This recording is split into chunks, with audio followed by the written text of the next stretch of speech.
En el nombre del Padre, y del Hijo, y del Espíritu Santo. Amén. Proclamación del Santo Evangelio de nuestro Señor Jesucristo según San Lucas 5, 27, 32. En aquel tiempo vio Jesús a un publicano llamado Leví, Mateo, sentado en su despacho de recaudador de impuestos, y le dijo: «Sígueme». Él, dejándolo todo, se levantó y lo siguió.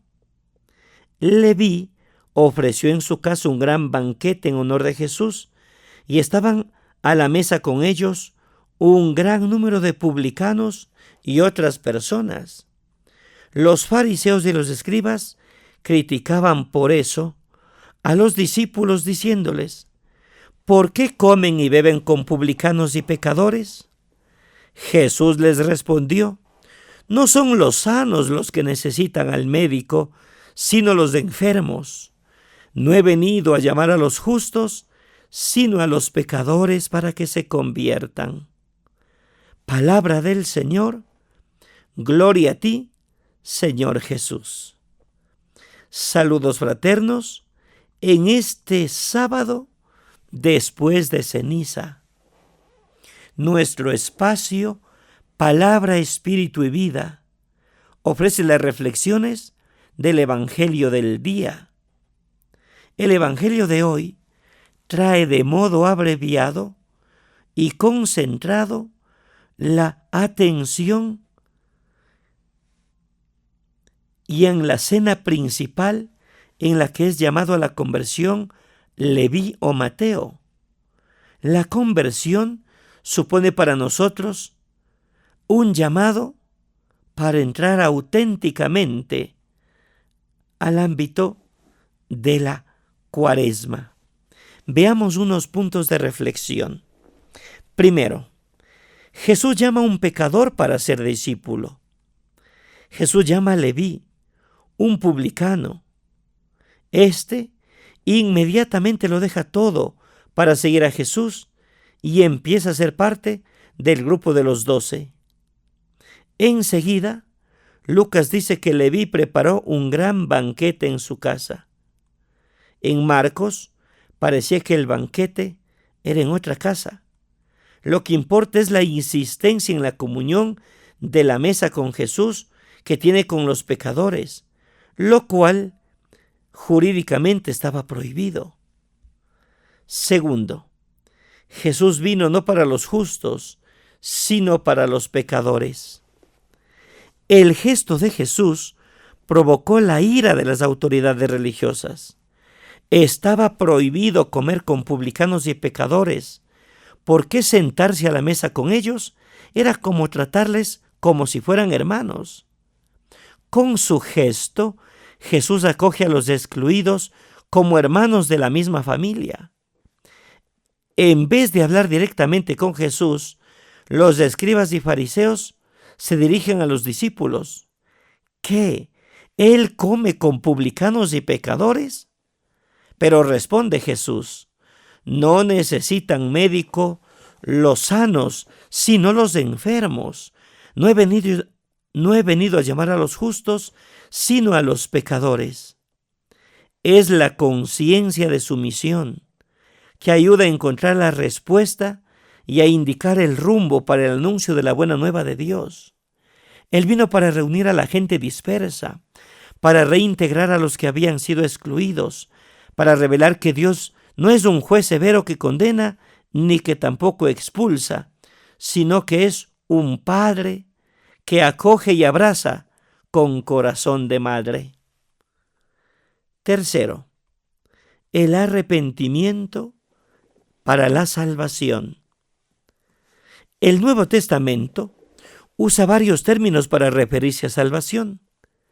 Cristo y Pablo llamaron a las personas al arrepentimiento. Juan hizo el mismo énfasis, pero en la fe. La razón por la que Juan escribió su evangelio es para que crean que Jesús es el Cristo, el Hijo de Dios, y para que creyendo tengan vida en su nombre. Juan 20. Los términos fe, creer y arrepentimiento se refieren a la conversión y pueden ser usados de manera indistinta. La fe y el arrepentimiento son dos caras de la misma moneda. Las dos son imprescindibles para ser salvo, y aunque solo se haga mención a una de ellas en un texto particular, la otra ya está implícita. Así, cuando Pablo y Silas explicaron al carcelero de Filipo cómo ser salvo, le dijeron: cree en el Señor Jesucristo y serás salvo. No le dijeron: arrepiéntete y cree, pues un solo término es necesario, ya que el concepto incluye a los dos. La salvación genuina siempre trae como fruto un cambio de vida. El bautismo describe esa conversión. Morimos al pecado, somos sepultados con Cristo y levantados con Él para una vida nueva. Romanos 6. La muerte al pecado y la vida nueva en el Señor son la evidencia de una salvación genuina. Si nada cambia en nuestra vida, es porque no nos hemos arrepentido y solo tenemos una fe intelectual. Cuarto, conceptos erróneos sobre el arrepentimiento. Si no comprendemos que la fe y el arrepentimiento son las dos caras de la salvación, a veces tendremos a separarlas y no obtendremos esta bendición que Jesús viene a darnos. Veamos algunos conceptos erróneos. Primero, algunos afirman que el arrepentimiento es necesario para ser salvo. Pero vemos que la salvación viene por la gracia, viene por la fe. ¿No se dan cuenta de que la fe como el arrepentimiento caracterizan una salvación genuina? Los cristianos depositan su fe en el Señor y por tanto se alejan del pecado. Segundo, otros sitúan al arrepentimiento antes que la salvación. Creen que deben purificar sus vidas antes de confiarla en Cristo, pero no tienen el poder para hacerlo. Tanto la salvación como la purificación son obras de Dios. Es su Espíritu quien nos guía al arrepentimiento, a la convicción del pecado en nosotros y hacernos reconocer nuestra necesidad del Salvador. Jesucristo pagó la deuda de nuestros pecados con su muerte. Cuando depositamos nuestra fe en Él como Salvador, nuestros pecados son perdonados y Dios nos limpia y nos promete en 1 de Juan 1:9, si confesamos nuestros pecados, Él es fiel y justo para poder perdonar nuestros pecados y limpiarnos de toda maldad. Como vemos, el arrepentimiento trae un cambio inmediato cuando somos salvos, pero también es un proceso continuo después de este arrepentimiento. Somos cambiados de manera radical. Cada vez que Dios nos muestre un área que debe ser cambiada, debemos alejarnos del pecado por el poder de su Espíritu que mora en nosotros. Como el Señor nunca cesa de purificarnos, no debe dejarnos de confesar y arrepentirnos.